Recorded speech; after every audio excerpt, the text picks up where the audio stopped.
Você vai assistir a partir de agora o quadro Empreendedores, com o consultor de empresas José Roberto Rodrigues. Oferecimento.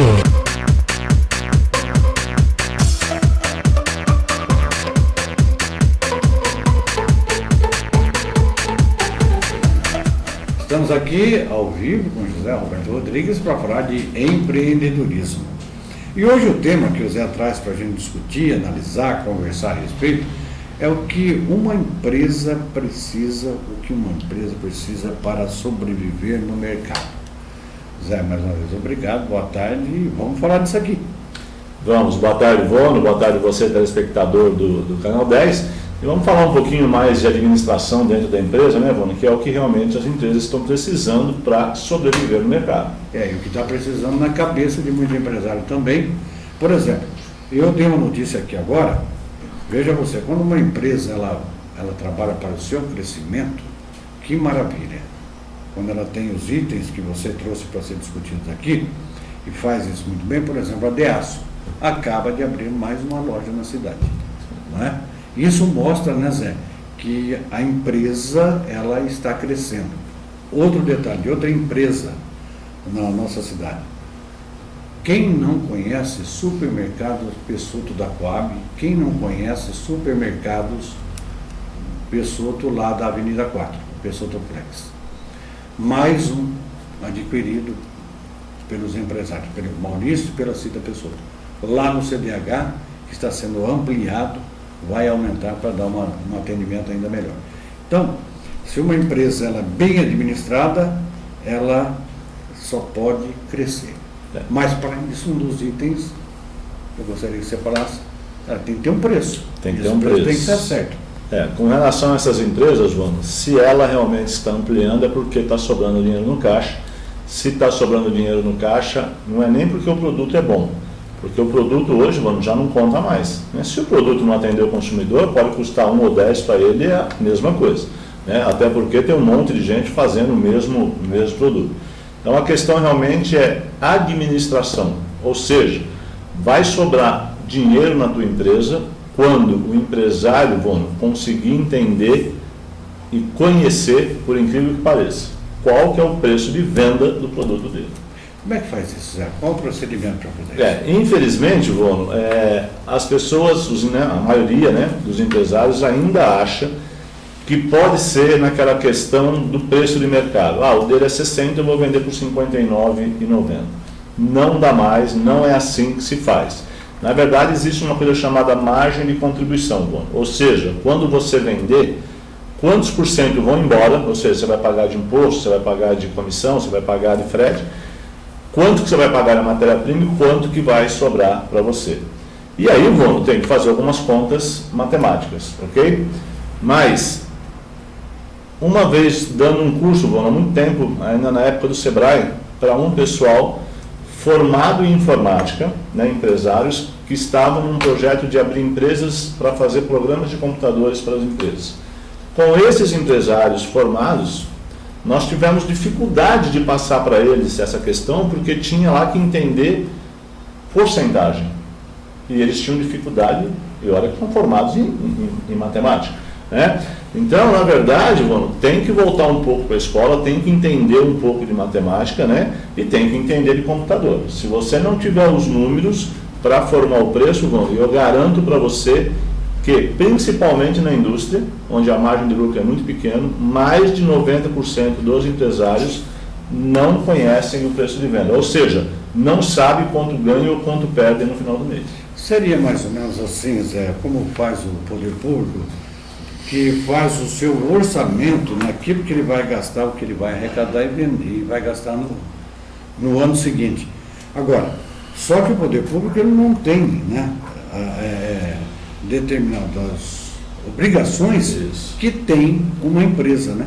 Que tem uma empresa privada. É um pouco diferente. Bom, nessa questão do poder público, isso serve também para a empresa, mas só para a questão financeira. E aí, por exemplo, entra naquela questão lá, ele tem que saber quanto tempo demora um processo produtivo dele, porque no exemplo é assim, quando você comprou a matéria-prima hoje, ela vai começar a vencer daqui 30 dias. Mas de repente você demora 20 dias para fazer esse produto e vender para o cliente, que também vai te pagar com 30 dias. mas daqui 10 dias que você vendeu, já vence a tua primeira parcela. Então aí é a questão de encaixe e desencaixe de caixa. Mas esse, ainda é um segundo plano. O problema realmente é ele conhecer as informações para poder formar o preço de venda dele. O que é que nós podemos considerar em termos de lucratividade? O que é isso? Justamente isso, lucratividade é quanto que a empresa deixa a cada produto que ela vende. E aí entra aquela questão da margem de contribuição e você conhecer os impostos e outras despesas que geram com essa venda. Mas algumas coisas são fáceis. Por exemplo, você sabe que você tem um representante que você paga 3%, você sabe que o imposto é 18%, ou seja, isso é conhecido.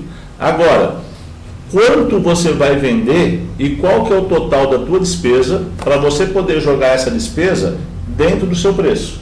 Um exemplo, se você vai vender essa caneta aqui e você tem uma despesa fixa na tua empresa de 5 mil. Olha, se você conseguir vender só uma caneta, ela vai ter que custar no mínimo 5 mil, que eu preciso pegar a minha despesa.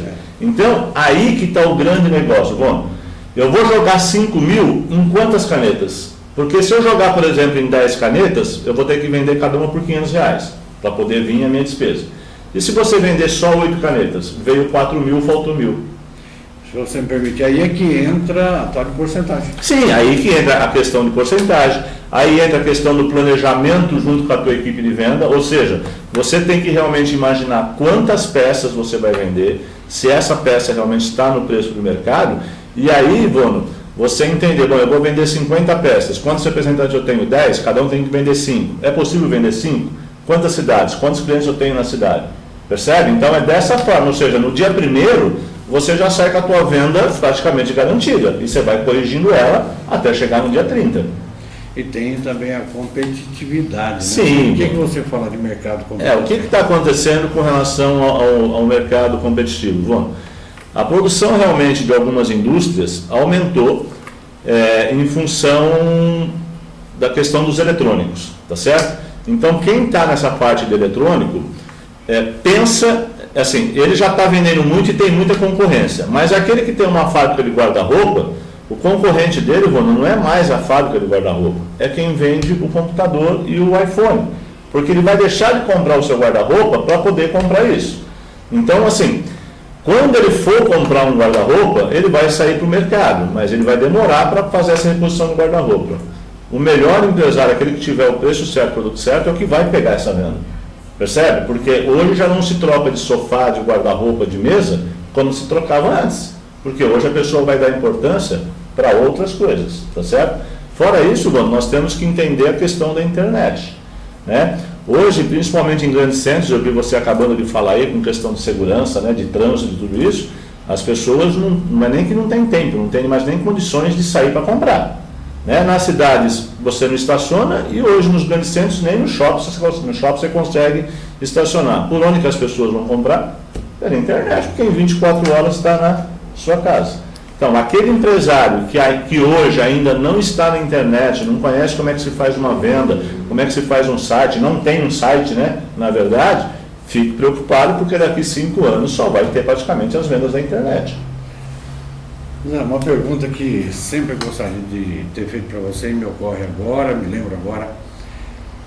A competitividade do produto chinês no Brasil e no mundo. Por quê? Olha, não é o problema. Por que ele tem mais preço? Não, aí ele tem porque lá, por exemplo, na China, você tem a questão primeiro dos impostos e do trabalho escravo. Né? Então, por exemplo, aqui um funcionário, você vai pagar 1.000 para ele, você tem mais 60% no mínimo de imposto. Lá não tem nada. Lá eles trabalham 18 horas por dia, 20 horas, não tem direito a férias, nada. Então essa parte da mão de obra, realmente é difícil concorrer com eles. Fora isso, a maioria da matéria-prima deles é realmente de baixo nível, né? E a carga tributária tanto dele como de outros países é diferente do Brasil, né? O Brasil é o que tem praticamente uma das maiores cargas tributárias, tá? Mas, não é o problema da maioria das empresas. Por exemplo, se você vende mesa, sofá, cadeira, bancada, guarda-roupa, isso não vem da China. Percebe? Da China vai vir aquelas coisinhas de brinquedo, disso, daquilo. Então, isso não importa na maioria dos segmentos. Não é o problema do empresário. O problema do empresário, é ele mesmo que não conhece a empresa dele, na verdade. Você falou que lá na China trabalha 18 horas por dia, né? E se não me engano, tem uma semana de férias, né? Alguma coisa nesse sentido. O trabalho realmente lá a gente sabe que é escravo lá, que a pessoa não pode nem levantar para ir no banheiro, e a própria Apple, né, que faz o iPhone, tem vários problemas com relação a isso daí, né? Bom, se o cara trabalha 18 horas por dia, faz filho daquele tanto, você imagina se ele fosse para casa às 5 da tarde, hein? Eu já tinha mais de 3 bilhões. Zé, me fala da importância da informação para o empresário. Então, é justamente isso, João. Por incrível que pareça, ainda existe, por exemplo, um empresário que no dia 10 desse mês, se você perguntar quanto que ele vendeu no mês passado, ele fala, não fechei ainda. Isso não existe, João. A venda, você sabe, dia a dia, porque ela vai impactar diretamente, primeiro, enquanto você vai comprar de matéria-prima, senão vai sobrar mercadoria, tá certo? E você não vai conseguir pagar. E segundo, as ações que você tem que fazer para vender. Então, assim, se você tem que vender 30 mil, você tem 30 dias, você sabe que é 1.000 por dia. Você chegar no dia 10, se você vendeu 10 mil, tá ótimo, você sabe que você está dentro. Se chegar no dia 10 e só vender 1.000, você tem 20 dias para corrigir. Agora, o que não pode é esperar a venda para você falar, esse mês foi ruim. Né? Vai ser ruim sempre, na verdade, mas alguém está vendendo. Eu fui no estabelecimento comercial aqui em Fernandópolis e me lembrei de você no momento de comprar uma caneta. Fui comprar uma caneta. Eu queria uma outra caneta, que eu já uso, né, Léo? O Léo estava comigo. No estoque, no computador da empresa, 5 canetas. E no físico nenhum. Não, lá para vender não tinha nenhuma, justamente. Então, mas não é informação? E aí é que a gente fala, né, dentro do jargão aqui, né? Pior do que não ter informação é ter informação errada. Né? Quer dizer, ela tinha uma informação errada, imagina, né? Alguém liga para lá, você tem a caneta, ela olha e fala, tem, você vai até lá e não tem, ou seja, você perdeu o cliente. Né? Então, informação, na verdade, é tudo. Você viu que a informação, nesse caso, valeu mais que a caneta? Porque nem tinha caneta, né? Por isso que a gente fala, informação vale mais que o produto. E olha que essa empresa, né, ela sofreu uma remodelação violenta, viu? Justo. Para melhor trocou. E olha que engraçado, né, mano? Você tem um sistema lá que provavelmente a empresa paga lá ou R$500 ou R$1.000 para ter informação. Mas se essa informação não está certa, você está gastando os R$500 à toa. E não tem. Ô Zé, me diz uma coisa, em termos de quando você faz suas palestras, o que os empresários falam em publicidade na TV, no rádio, jornal, site, mídia impressa? Na verdade, Vono, eles não conseguem ainda, a maioria deles, entender a importância. Porque assim, como eles estão sempre sem dinheiro, eles acabam tratando a propaganda quando eles estão ruins. Tá ruim, eu preciso fazer uma propaganda. Mas aí quando está ruim, você já não tem dinheiro para fazer uma boa propaganda no horário correto. E a gente já viu, Vono, inclusive isso deve ter acontecido aqui ou acontece em muitas rádios, assim, o empresário coloca lá uma promoção, essa promoção já acabou 10 dias, mas ele não muda nem o texto, ou seja, eles ainda não se preocupam. Por isso que eu te falo, da mesma forma que eles não se preocupam com a informação e se preocupam só com o produto, eles também ainda não se preocupam com a propaganda. Tá certo? Então, informação, propaganda, mídia social, quanto você paga de imposto, tudo, Vono, é um pedacinho que faz no final a empresa, tá certo? Então, eu tenho que ter uma verba para poder investir em publicidade, em propaganda, seja impressa, seja televisiva, para que isso me dê o retorno a todo momento. E até porque tem que ter muito cuidado também, eu alerto sempre o anunciante nosso aqui, a respeito da promoção. Você bota lá vários itens que está em promoção, de repente chega lá o cliente que viu na TV ou viu no rádio, chega lá e não tem mais aquele produto. Né? Ele passa a ter até uma conotação de propaganda enganosa. E mais, eu acho que a credibilidade da empresa, aquela empresa eu posso confiar, tem um preço muito grande. E o que tem que tomar cuidado também, Vono, é justamente isso. Quando você faz uma promoção, mas que o teu cliente está acostumado que no mês tal você faz promoção, isso é uma coisa. Agora, cuidado quando você acabou de vender uma mercadoria por R$100 e amanhã começa a liquidação por 50. Você perde o teu cliente. Eu já trabalhei numa grande empresa em São Paulo, Vono, isso há uns 20 anos atrás, e teve um problema sério assim. Tinha uma filial em Campo Grande e eles resolveram fazer uma promoção com 20% de desconto para o cliente que se cadastrasse no cartão de crédito da empresa. Agora, uma cliente que já tinha o cartão falou, mas espera um pouquinho, eu já sou cliente, não tenho desconto, o outro que não é, vai ter? Então você tem que tomar muito cuidado com relação à promoção, porque esse tipo de promoção, não é promoção para o cliente, é desespero de causa para você conseguir dinheiro. Ainda, Zé, voltando então um pouco aqui para o poder público, tem algo interessantíssimo para se discutir, mas aí eu quero que você fale rapidamente, nós estamos chegando no final do programa. Mesma coisa que o cidadão que paga seus impostos para as prefeituras em dia, e aí depois o cara que não paga no final do ano, vem lá a prefeitura tirando juros, correção monetária. E o que alguns já fazem? Eu não vou pagar, no final do ano vai ter o desconto mesmo. E é por isso que aumenta, justamente, a inadimplência. Né? Mas aí o que acontece? Não vai pagar, aí não tem dinheiro durante o ano, você não asfalta a rua, aí até aquele que pagou o imposto vai falar mal agora que não está asfaltada a rua, porque você não teve dinheiro daquele que você já vai descontar dele os juros no final do ano. Então vira uma bola de neve, né, João? É verdade. Zé, um abraço. Até quarta-feira, se Deus quiser. Zé Roberto vai estar de volta conosco. Um abraço, João. Um abraço a todos vocês. Até quarta. Pois é, você deve ter aprendido a lição aí, empresário que acompanha o programa. Em nome do Zé, meu, Éder, Leozinho, toda a equipe de Retaguarda Canal 10, que você tenha uma grande tarde, uma feliz noite. Um grande abraço, muito obrigado pela audiência. E nós estaremos de volta amanhã, a partir do meio-dia, às 6 da tarde. Tem reprise deste programa e à meia-noite também. Um abraço, se Deus quiser, até amanhã. Você assistiu aqui no Canal 10, o quadro Empreendedores com o consultor de empresas José Roberto Rodrigues. Oferecimento